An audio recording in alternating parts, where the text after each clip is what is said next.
I've had a sit down with Ravel Morrison, and he understands he's playing for his contract. He has 6 months remaining, and he realises he has to go huge to impress me to secure a new contract, because he really does want to stay at West Ham, and he is potentially a great player, but we will see how that pans out.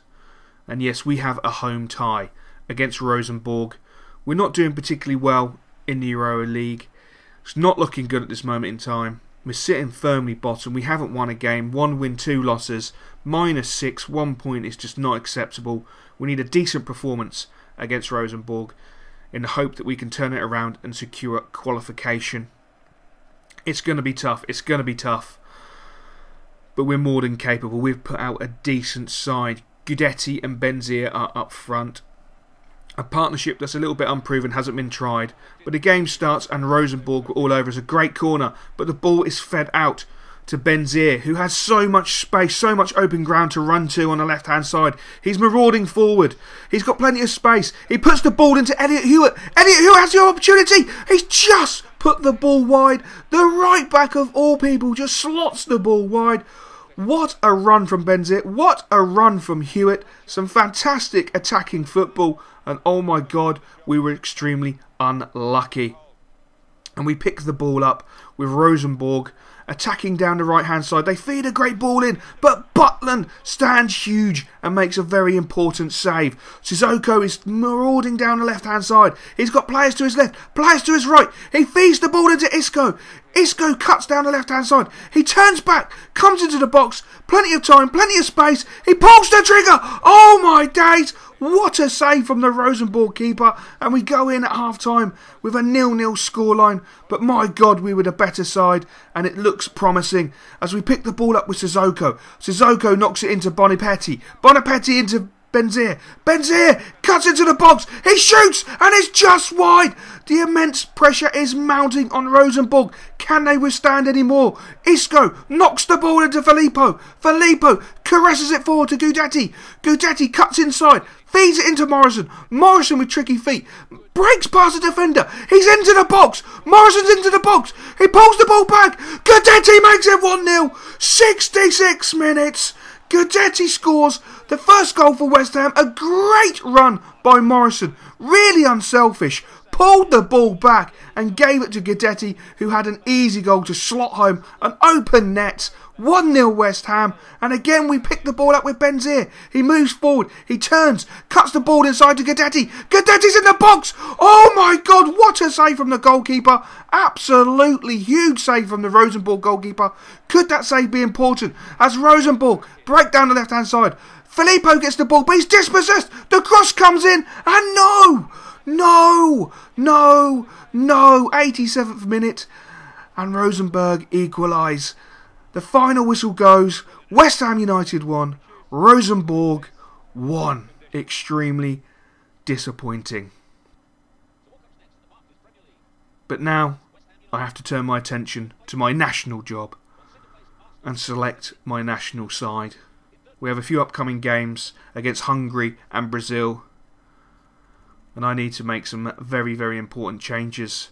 See if everybody's fit. See if there's any issues. Hopefully there won't be.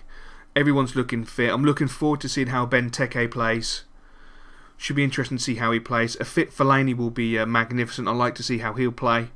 But now we have to concentrate on the game at White Hart Lane. We're going to take on last season champions Spurs, who coincidentally beat us in the Community Shield. It was a good game, but they were just the stronger side. And we picked the ball up with Tonkins. He feeds it into Isco. Isco knocks the ball out to Shaw. Shaw places the ball into Adrian. Adrian feeds it into Lukaku. Lukaku knocks it to Filippo. Filippo takes an audacious shot. It's just wide. What an inspiration. Completely took the Spurs keeper by surprise. But Spurs come battling back. They're on the left-hand side with Bale. Bale knocks it into Dembele. Dembele knocks it into Yago. Yago has a shot. Butland went down late, but the ball fortunately went wide. Morrison, who's been playing extremely well, knocks the ball into Lukaku. Lukaku uses his strength and his pace and his power to feed the ball into Filippo. Filippo into Adrian. Adrian turns his defender. He breaks into the box. He shoots. 1-0 West Ham. 1-0 West Ham. 21 minutes gone. West Ham make the first strike. And what a great piece of play by Lukaku, Filippo and Adrian. Magnificent, cultured football. A great turn by Adrian into the box and a magnificent finish to make it 1-0 to the mighty West Ham. But Spurs look annoyed. They pick up the ball with Sandro. Sandro knocks the ball over the top to Lennon. Lennon with great control hits the ball in. Great defending, but no! Gareth Bale comes in to make it 1-1 2 minutes after we take the lead. An amazing cross by Lennon. A great defensive header what wasn't properly cleared, and Gareth Bale is there to pounce on it. And we strolled in at half time. Spurs won, West Ham won, and I definitely felt we needed to change it up. So I decided to bring on Jess Rodriguez and Gudetti and take Isco off, who's looking a little bit tired, and Adrian has been playing magnificent, but he looked like he had a little knock in his ankle, so unfortunately he had to go off. But Gareth Bale is down the left hand side. Klein is man marking him, trying to contain him. He gets the ball, and that's a magnificent cross, but that was great defending. Absolutely great defending. The pressure is mounting for both teams. Lukaku has the ball in the centre of the park. He gives it to Rodriguez. Rodriguez uses his tricky feet and pace to get to the box. And a great defensive clearance there by Spurs. It really is a tight and competitive game. But Spurs come down the right-hand side with Lennon. Lennon feeds it into Sandro. Sandro feeds it into Leonardo. Leonardo puts the ball over. Dembele with a header. 73 minutes gone and Tottenham strike to take the lead.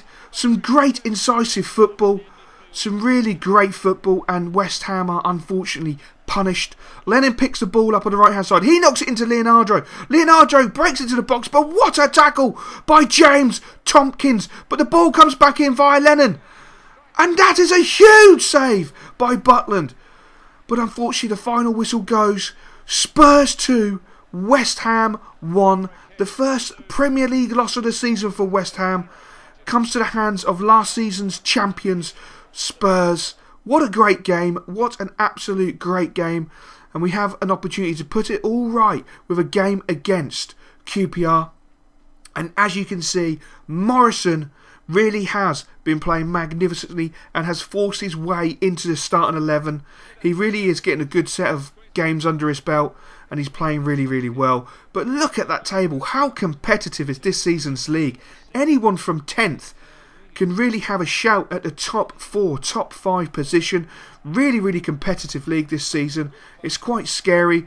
But Fourline has the ball on the left-hand side for QPR. Feeds the ball in. But look at that great defending by Luke Shaw. He really is coming into some great form. But QPR are back on the attack. The ball's fed into Tarat. Tarat knocks the ball forward. The tank is covering. He doesn't get a tackle in. But my God, Luke Shaw again comes across from left back and clears the danger. Klein on the right hand side knocks the ball into Isco.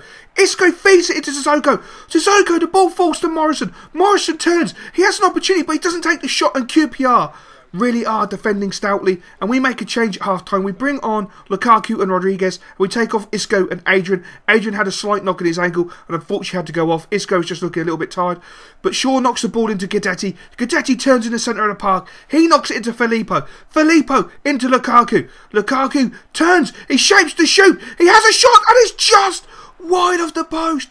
Unbelievable action. But Filippo in the centre of the park. He gives the ball away. QPR collide. Filippo picks the ball up. He's marauding forward. He has time. He has space. He's going to go into the box. Lukaku's at the front post. Filippo pulls the ball back. He doesn't pull the ball back. That is so uncharacteristic of Filippo. You would have expected him to either pull the ball back or take a shot. But we picked the ball up with Rodriguez. Rodriguez feeds the ball into Morrison. Morrison moves forward. He creates some time and space for himself. He's beat the defender. He shoots. 1-0 West Ham. 67 minutes gone. Ravel Morrison uses a little bit of intelligence, a little bit of logic, creates space for himself, worked the position with magnificent feet. Look at that acceleration. Gets away from his defender, shoots the ball low into the bottom corner, and that was absolutely majestic. He really is starting to play fantastically and could be earning himself a new contract. Butland throws the ball out to Luke Shaw, who's been solid all day long, but he makes a slight error. Hoylett picks the ball up, knocks it forward. QPR on the attack, the ball comes back into Hoylett. Hoylett puts the cross in, and no! Fourline manages to scrape an equaliser for QPR after 83 minutes. One mistake by Luke Shaw and we are absolutely punished. Really, really devastating. But we picked the ball up with Rodriguez. Rodriguez down the left-hand side, marauding forward with great pace. He has such great pace, such great feet. Knocks the ball into Guidetti. Guidetti gets around his defender. Feeds the ball into Lukaku. Lukaku knocks it into Morrison. Morrison cuts inside. Morrison shoots. Oh my days. Just wide of the post. The final whistle goes. West Ham 1. QPR 1. Really disappointing result. But that's just part and parcel of football. And my BlackBerry was going absolutely mental. Missed phone calls, and this is why. Eden Hazard has torn his groin, and I need to make a super fast emergency call up to the national team. But secretly, I'm a little bit happy that Eden Hazard is out, because we have a game upcoming against Chelsea. So that's a little bit of a bonus. I'm a little bit happy about that, but that's not the point. I shouldn't be overly happy, because I still have to do a magnificent job with the national team. And as you can see, he's going to be out for 8 weeks. 8 weeks, and I'm not going to risk Lukaku. That's very selfish of me as a manager, but I'm not prepared to risk one of my talented players at this point. I don't see the need to when it's only friendlies and not qualifying games, so I'm not going to risk Lukaku. What I am going to do is bring in a new player, and hopefully he will be able to do the business. He's going to have to do a huge job to replace the shoes of Eden Hazard, but hopefully he will do. And I really do hope you guys have enjoyed this episode. Remember, it's Sunday, so there will be another episode in either 30 minutes or 60 minutes. I'm not sure when, but yes, it's double upload Sunday. Catch you later, guys. I hope you enjoyed that.